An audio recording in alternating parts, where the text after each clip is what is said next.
Hey, what's up, folks? Welcome back to On Texas Football, and welcome back to another edition of Football Theory. This segment of Football Theory brought to you by our friends over at MyBookie. I'll tell you a little bit more about them in just a second, but first, let me introduce the crew. I am lifetime Longhorn Rod Babers, pleased to be joined by the coach, former high school football coach at Vernon, Capel, Brownwood, Rotan, also Belton, also played college football at Abilene Christian. Coached there as well in multiple stints, was on the staff at the University of Texas for multiple head coaches. It's our coach, Bob Shipley. What's going on, Coach? How you doing? Hey, doing great. I'm sitting here looking at the number 10 green at Delaware Springs Golf Course in the beautiful Burnet, Texas, my hometown. Ooh, nice. Back porch. We just moved her out from out in the country into town a few weeks ago, so I had to stop by Mama. The good son, man. The good son. I always got to be, no matter how old you are, you got to strive to always be the good son. I appreciate that, Coach. No doubt about it. Well, Coach, glad you could join us. Today, we'll, of course, talk about the Razorbacks a little bit, but what we're going to dive into is some of the favorite play concepts, play designs, some of the staples of the Arkansas offense in the run game and also in the pass game. So we'll talk about that coming up. Before we do, let me thank our sponsor for Football Theory, our friends over at MyBookie. This episode of Football Theory brought to you by our friends at MyBookie. Make sure you're in the game with MyBookie. Play any matchup, hundreds of college player props and more.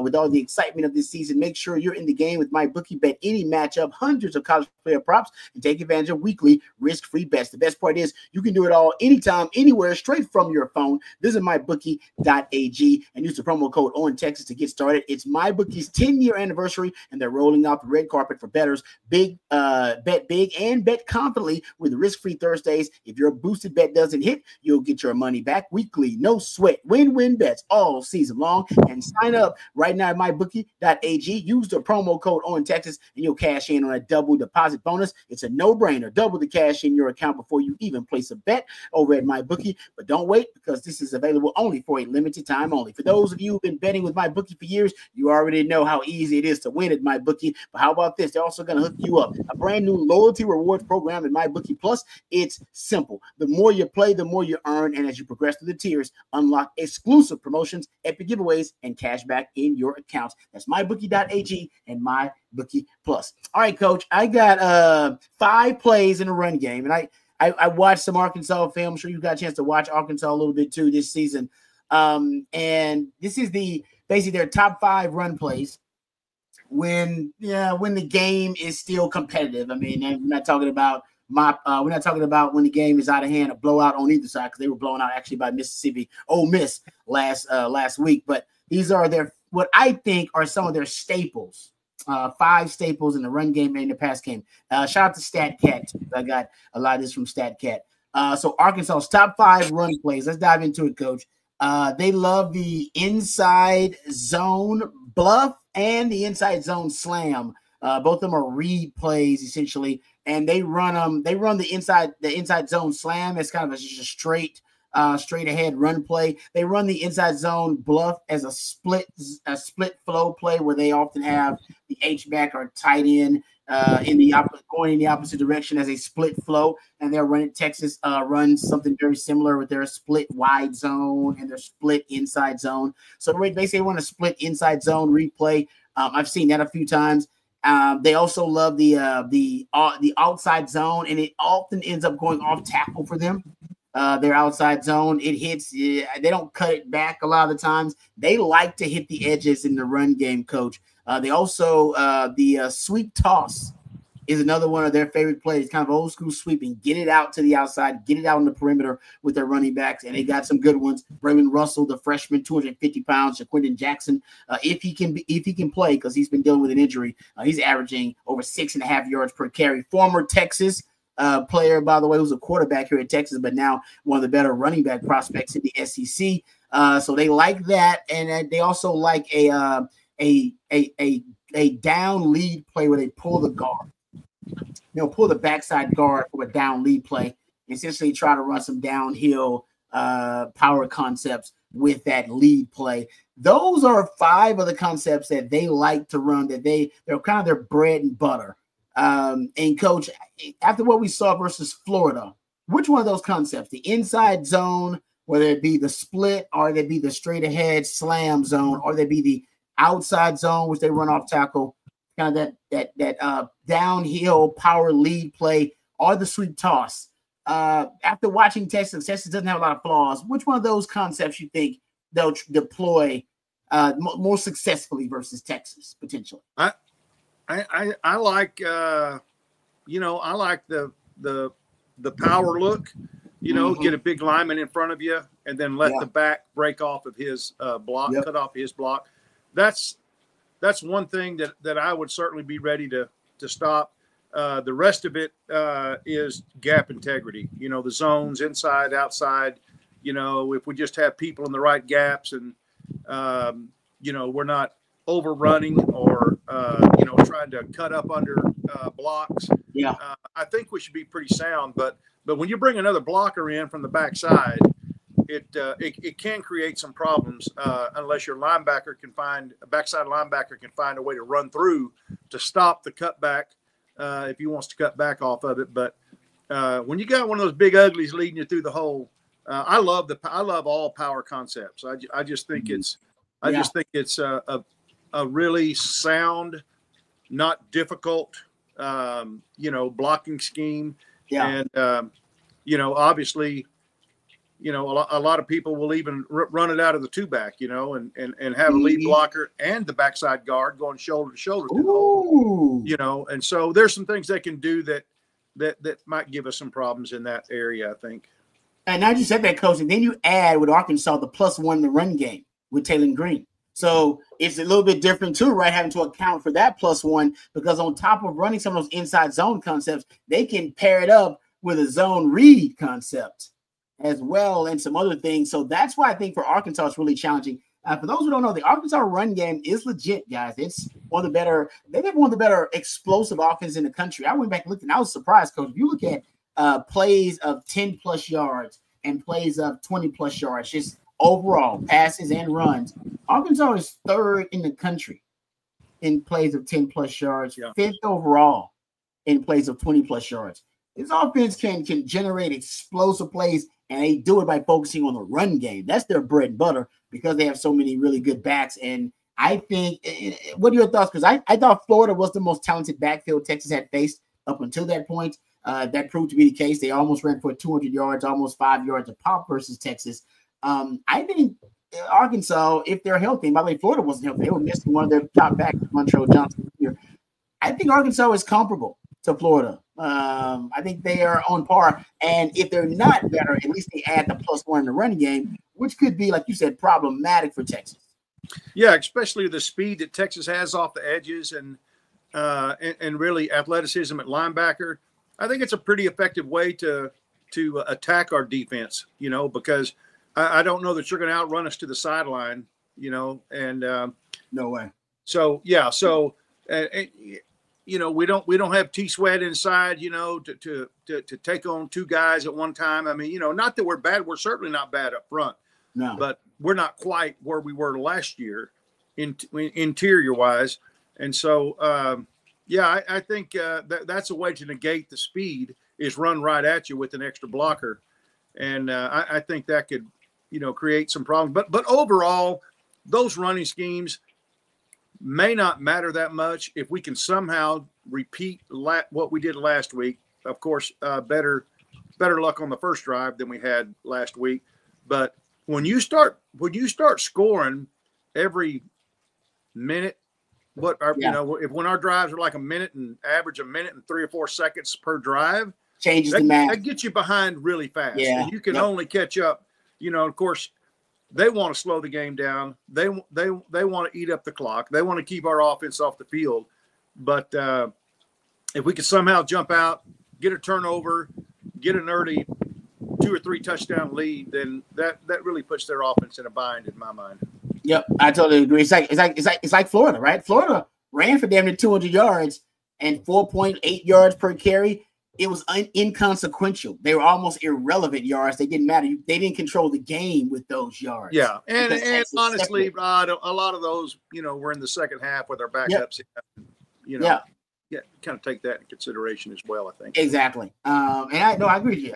So I'm agreeing with you saying if Texas separates offensively with complementary football, Arkansas may gain some yards, but they'll be inconsequential. They won't matter as much at all.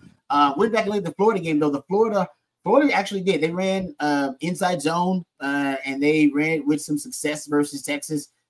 They ran the outside zone with some success too versus Texas. Like you said, a lot of that in the second half when PK was willing to concede those yards, of course, because Texas was blowing out Florida. But to your point, Coach, Florida also ran inside power, averaged over 5 yards per rush when they ran inside power versus Texas. So I'm with you. I think if Arkansas is trying to run that toss sweep, good luck with all the speed Texas has on the outside.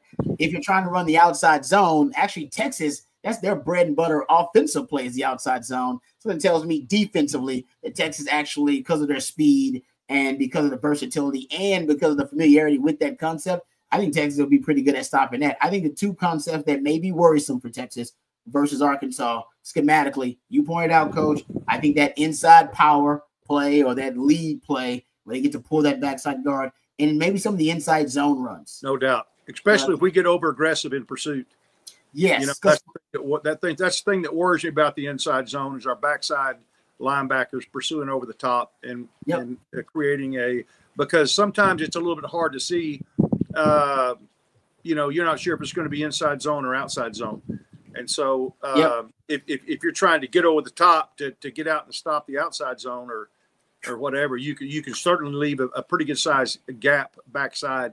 But that's what I'm talking about. Zone is gap integrity. It's gap integrity. You know, you cannot be too aggressive backside. You've got a slow play inside out. Totally agree. I think it's a good matchup for Texas, though, because of the speed and because of the strength on the edges for Texas. Because they want – I'll just give you one little quick stat before we move on to the offensive side of the ball. For Arkansas. The running game, for Arkansas. But if you look at the edges, like the gaps where they have the most success, they have the most success running through the D gap, basically outside of the tight end, outside that tackle. They have the most 10-yard runs, the D gap. Their most, if you go look at their longest runs of the season have been through the D gap. We're talking about on either side too, on the right side and the left side. They have the majority of their explosive runs, their longest runs, and their most force missed tackles are actually on runs through the D gap. So they like those outside edge runs, whether it be the off tackle, offside zone, or whether that end up being the toss sweep, which they kind of run too. But I think Texas matches up well with that because of the edges and because of their speed. All right, let's look at the pass concepts. Now that we're done with the run concepts that are staples for Arkansas. The pass concepts that are staples for Arkansas. Coach, they love the all verts because they got a monster in Andrew Armstrong, who is 6'4". The guy's an NFL wide receiver straight.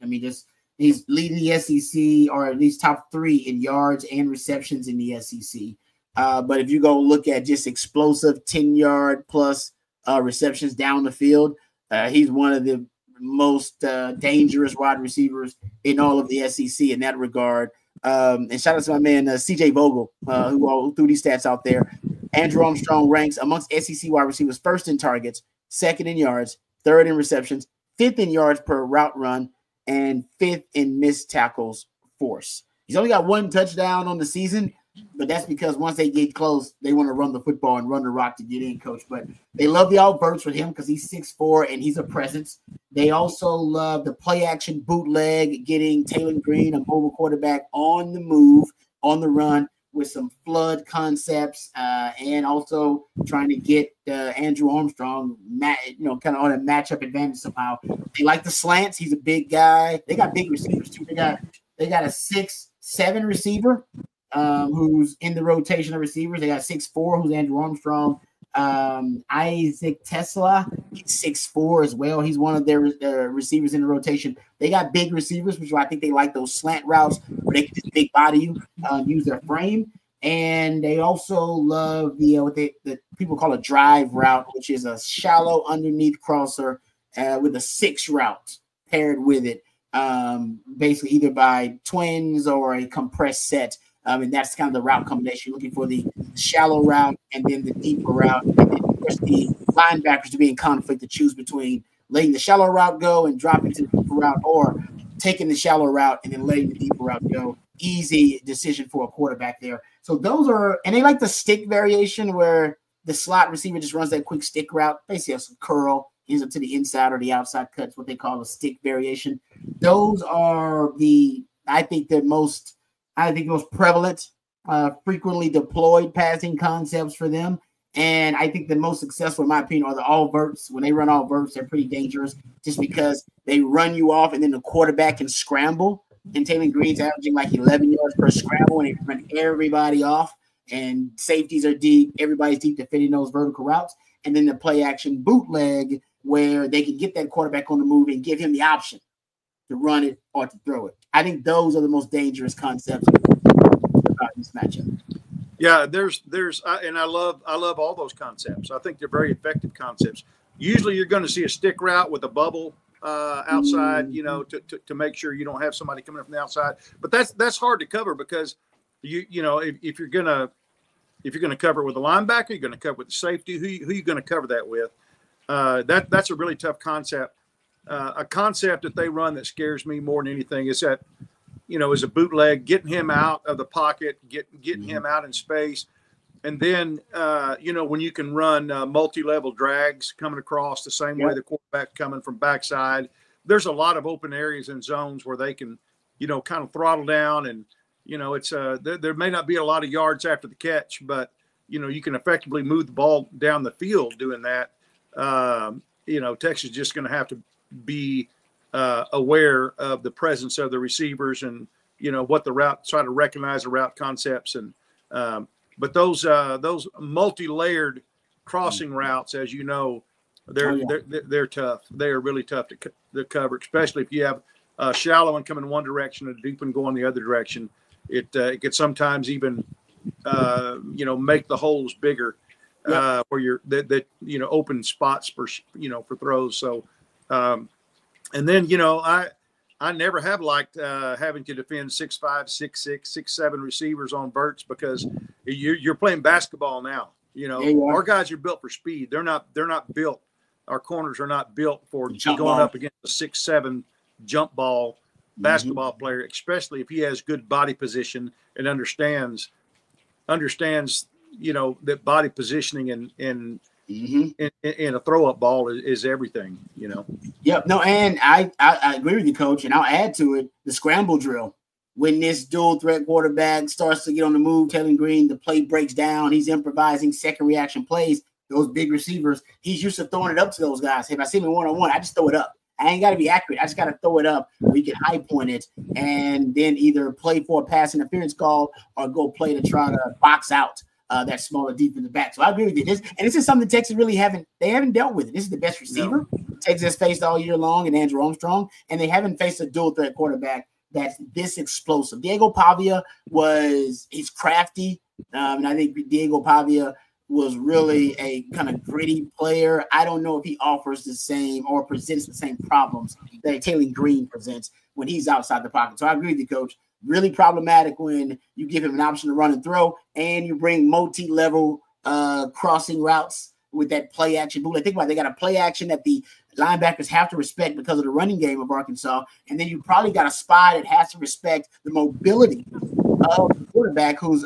bootlegging at the time. And then that's where they're going to try to attack that void by the linebacker who've been slipped up by the running game, who are obviously focused and their attention is on the quarterback who's moving around. And there's going to be a void right there in that defense, in that second level. And that's what they try to hit those little crossing routes on, Coach. So I'm with you. I think that, to me, is the most – if you're Texas and you want to make sure you got one of those concepts buttoned up, it would be the play action bootleg and the verts. Make sure you got those verts because those are easy, cheap, chunk yardage plays downfield, which I just told you guys, Arkansas is really good at that. That's what they survive on, big chunk yardage explosive plays. All right, those are the top 5 run concepts and top 5 pass concepts for the Arkansas Razorbacks. But they are going up against the number 1 defense in the country in the Texas Longhorns. So if anybody stands a chance of being able to limit this offense, very explosive offense for Arkansas, it'll be the Longhorns. All right, before we get out of here, let me thank our sponsor one more time, our good friends over at MyBookie. This episode of On Texas brought to you by our friends over at MyBookie. With MyBookie's they have great specials going on right now, folks, and one we'll let you know about here in just a second. But you can bet any matchup, hundreds of college player props, and take advantage of weekly risk-free bets. The best part is you can do it all anytime, anywhere, straight from your phone. Visit mybookie.ag. Use the promo code ONTexas to get started. It's MyBookie's 10-year anniversary, which means they're rolling out the red carpet for each and every one of you. You bet big and bet confidently with the risk-free Thursdays. If your boosted bet doesn't hit, you'll get your money back. Weekly, no sweat, win-win bets all season long. And sign up right now, and that's that special I was telling you about. Use the code ONTexas, and you'll cash in on a double deposit bonus. It's a no-brainer. You'll double the cash in your account before you even place a bet with MyBookie. But don't wait, because right now it's only available for a limited time only. And for those of you who've been betting and winning with MyBookie for years, they've got something special for you too. A brand new loyalty reward program at MyBookie Plus. It's simple. The more you play, the more you earn. And as you progress through the tiers, unlock exclusive promotions, epic giveaways, and cash back in your account. That's MyBookie Plus. Go check out mybookie.ag. Remember to use the promo code ONTexas. All right, Coach. Thank you very much for all the wisdom. Appreciate the time and the knowledge as always. Thank you to MyBookie as well, mybookie.ag, for sponsoring Football Theory. Thank you to Matthew behind the scenes for all that he does, all the hard work. And we appreciate you guys for watching and listening. And until next time, hook 'em home.